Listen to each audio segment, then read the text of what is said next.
محفل میلاد النبی صلی اللہ علیہ وسلم کی حقیقت کیا ہے، ضرورت کیا ہے اور تقاضے کیا ہیں، اس حوالے سے کچھ گزارشات عنوان گفتگو رہیں گی۔ دعا ہے اللہ تبارک و تعالی اپنی ناراضگی والے جملے سے محفوظ فرمائے، اپنی رضا والی بات کرنے کی توفیق عطا فرمائے۔ عزیز بھائیو، قرآن مجید فرقان حمید نے ارشاد فرمایا قل بفضل اللہ، اے محبوب آپ فرما دیں جب اللہ کا فضل ملے، وَبِرَحْمَتِهِ اور اس کی رحمت ملے، فَبِذَلِكَ فَلْيَفْرَحُوا تو انہیں چاہیے کہ خوشی کا اظہار کریں۔ سورہ یونس کی آیت نمبر 58 ہے۔ جب اللہ کا فضل اور اس کی رحمت ملے تو خوشی کا اظہار کرو، خوشی کا۔ اسلام مسرتوں کا دین ہے، خوشیوں کا دین ہے۔ نبی پاک سید عالم صلی اللہ تعالی علیہ وسلم کی مسکراہٹ کے اندر وہ حسن تھا کہ کائنات ساری حضور کی مسکراہٹ کی وجہ سے ہی مسکرا رہی ہے۔ حضرت جریر ابن عبداللہ رضی اللہ تعالیٰ عنہ حضور کے صحابی ہیں، وہ فرماتے ہیں کہ جب حضور مدینہ طیبہ تشریف لائے تو میں ملاقات کے لیے حاضر ہوا۔ پہلے دن میں حضور سے ملا تو نبی پاک مسکرا رہے تھے۔ پھر 10 سال میں حضور کو دیکھتا رہا، اور حضور کے وصال سے چند دن پہلے میری جو آخری ملاقات ہوئی تو اس میں بھی میں نے اپنے نبی کو مسکراتے ہی دیکھا ہے۔ اور فاضل بریلوی رحمۃ اللہ تعالی علیہ نے تو اس تخیل کا اور رنگ میں لیا ہے۔ وہ کہتے ہیں حضور کے مسکرانے سے ہی دنیا مسکراتی ہے۔ فرماتے ہیں جس کی تسکی سے روتے ہوئے ہنس پڑے۔ جب حضور ہلکا سا مسکراتے تھے تو رونے والوں کے دل بھی ٹھنڈے ہو جایا کرتے، غمزدہ لوگ مسکراتے تھے۔ حضور کی خوشیاں تقسیم کرتی تھی۔ نبی پاک صلی اللہ علیہ وسلم کا مسکرانا امت کے دلوں کو ٹھنڈا کرتا تھا۔ فرمایا جس کی تسکی سے روتے ہوئے ہنس پڑیں اس تبسم کی عادت پہ لاکھوں سلام۔ اور فرمایا یہ نہیں تھا کہ حضور بڑے تکلف سے مسکراتے تھے، حضور کی تو عادت تھی اس تبسم کی عادت پہ لاکھوں سلام، مسکراتے رہنا، خوشی کا اظہار۔ اسلام بہت ساری چیزوں کا انسان کو پابند کرتا ہے، حدود و قیود میں رہنے کا حکم دیتا ہے۔ صحابہ کرام علیہم رضوان کے ہاں شادی کے موقع پر بارات لے کر کے جانے کا کوئی رواج نہیں تھا۔ حضرت عبد الرحمن ابن عوف رضی اللہ تعالیٰ عنہ جیسے مالدار لوگ بھی شادی کرتے ہیں تو نبی پاک کے بغیر بھی بارات چلی جاتی ہے۔ کوئی کانسیپٹ نہیں اس طرح کا کہ ڈھیروں بارات لے کے جائی جائے۔ حضرت عبد الرحمن ابن عوف کہتے ہیں میں حضور کی بارگاہ میں آیا تو سفید کپڑے پر پیلا زرد نشان تھا۔ حضور نے فرمایا کیا ہوا، یہ داغ کاہے کا؟ عرض کی حضور کل میں نے نکاح کیا تھا۔ تو محبوب نے جو ارشاد فرمایا اس میں فرمایا بڑی اچھی بات ہے، ولیمہ ضرور کرنا، چاہے ایک بکری ہی ذبح کرنا۔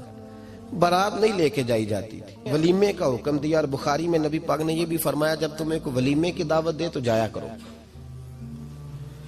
اچھا، اب شادی کے موقع پر جو بارات لے کے جائی جاتی ہے تو اگرچہ حضور کی سنت نہیں، لیکن اسے ہم حرام نہیں کہتے، اسے ہم ناجائز نہیں کہتے۔ ہم نہیں کہتے کہ یہ تو نے غلط کیا، اگرچہ لے جانا حضور سے ثابت، اس مروجہ انداز میں ثابت نہیں اس طرح ہمارے ہاں جاتے ہیں، لیکن ہم پھر بھی اسے ناجائز۔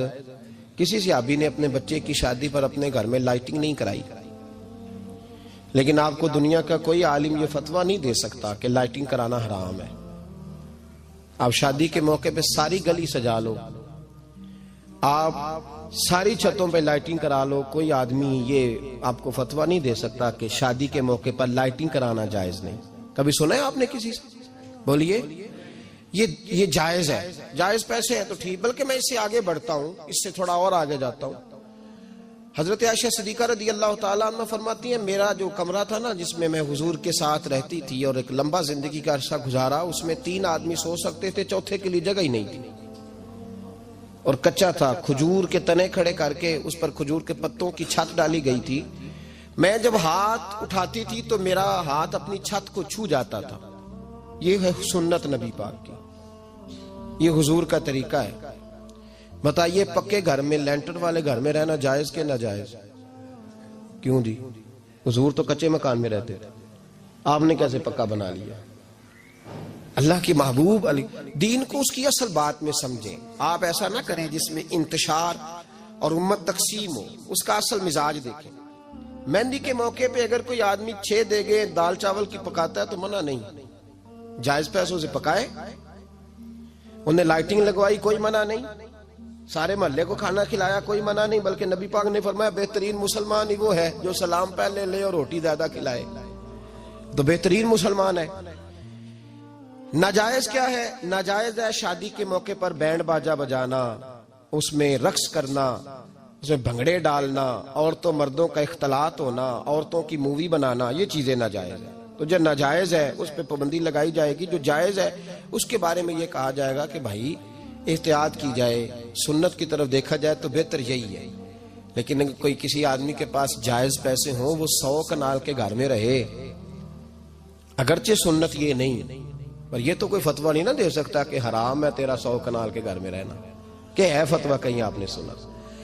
تو ہمارے ہاں تکلیف کا معاملہ یہ ہے. دیکھیں میرے بھائی، کسی بھی صحابی نے، بڑے درد کے ساتھ بات کر رہا ہوں اور یہ میرا درد ہے، میں درد سے اپنے دل کو، اپنے ایمان کو حاضر ناظر کہہ کے بات کر رہا ہوں. امت بٹ جاتی ہے ہر موقع پہ یار، ہر جگہ ہی تقسیم ہو رہی ہے امت مسلمہ. ہر روز کچھ نہ کچھ فتوے ایسے مل جاتے ہیں جس میں دراڑیں پڑتی ہیں. کسی صحابی نے کسی مسجد کے اندر اشتہار چھپوا کے، اعلان کرا کے درس قرآن کرایا ہے کبھی؟ سیرت النبی کا جلسہ، ختم بخاری، مدرسے کا دستار فضیلت کا جلسہ، آپ نے اشتہار پڑھے ہیں نا یہ سارے مکاتب فکر کے؟ ہوتے ہیں کہ نہیں ہوتے؟ کسی صحابی نے اس طرح، وہ تو روز درس قرآن دیتے تھے، لیکن اس طرح اشتہار چھپوا کے، پوسٹر لگا کے، اور مصر سے کسی صحابی کو اسپیشل بلوا کے یا یمن سے بلوا کے مسجد کے اندر کبھی درس قرآن کے اجتماعات کرائے، سیرت النبی کے جلسے، ختم بخاری کے؟ او بھائی یہ ساری چیزیں حضور کے صحابہ کی سنت سے مروجہ انداز میں ثابت نہیں.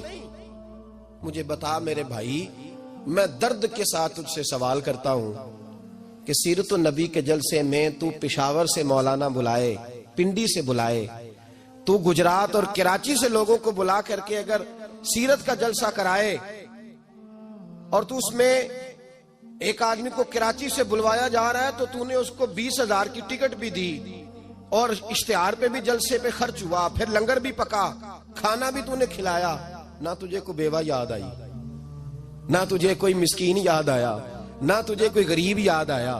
حالانکہ کہنا چاہیے تھا نا یہ جو ₹1,00,000 لگ رہا ہے کسی بیوہ کی خدمت کر دینی چاہیے، یتیم کو دے دینا چاہیے. درد کے ساتھ بات کر. سوال میرا یہ ہے کہ وہی کام جو سیرت کے جلسے میں ہوتے ہیں، پہلے تلاوت ہوتی ہے، پھر نعت ہوتی ہے، پھر کسی عالم کا بیان ہوتا ہے، وہی کام صرف نام بدل کے کیا جائے، عید میلاد النبی نام رکھا جائے صلی اللہ علیہ وسلم. یہ میں آپ کے ذہنوں پہ دستک دے رہا ہوں، تقریر نہیں کر رہا، صرف دستک دے رہا. او بھائی دیکھو، ایک آدمی وہی کام نام بدل کے کرے تو جائز ہے، اور اگر اس میں نبی پاک کے میلاد کا نام رکھ لیا جائے یا نعت کا نام رکھ لیا جائے تو پھر مجھے اجازت دے میں تجھ سے سوال کروں کہ صرف تجھے حضور کی تعریف پوری لگتی ہے؟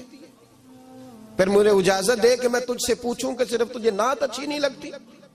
پھر مجھے اجازت دے کہ میں تجھ سے پوچھوں کہ تجھے صرف رسول اللہ کے قصیدے اچھے نہیں لگتے؟ دے مجھے اجازت کہ میں تجھ سے سوال کروں کہ جہاں ذکر رسول کی بات آئے وہاں تو پریشان کیوں ہوتا ہے؟ تجھے پتہ ہی نہیں یہ تو وہ ذکر ہے کہ رب فرماتا ہے تم بیان کرو نہ کرو وَرَفَعْنَا لَكَ ذِكْرَكَ، محبوب میں نے خود تیرے چرچے ساری دنیا میں بلند فرما دیے. اور نبی پاک نے پوچھا حضرت جبریل سے کہ چل جبریل تو بتا میری امت کو پتہ چلے رب نے میرا ذکر کیسے بلند کیا ہے. تو جناب جبریل کہنے لگے محبوبہ رب فرماتا ہے میرے نبی سے کہہ دے جہاں جہاں تیرے رب کا ذکر ہوگا وہاں وہاں تیرا بھی ذکر ہوتا رہے گا. یہ تو محتاج ہی نہیں کسی کا. اتنی جلدی لوگ بپھرتے ہیں. اللہ فرماتا ہے قل بفضل اللہ وبرحمتہ فبذلک فلیفرحوا. محبوب ان سے کہہ دو جب اللہ کا فضل ملے، جب اللہ کی رحمت ملے تو خوشی مناؤ. تیرا نہیں مجھے پتا، مجھے تیرا نہیں پتا، لیکن مجھ سے اگر تو پوچھے تو کائنات میں رب کا سب سے بڑا فضل بھی محمد مصطفیٰ ہی ہے، اور سب سے بڑی رحمت بھی محمد مصطفیٰ ہی ہے. وہ دو عالم کی رحمت تھے، وہ جہاں چاہتے وہیں رہتے، یہ تو ان کی مہربانی ہے کہ یہ عالم پسند آیا۔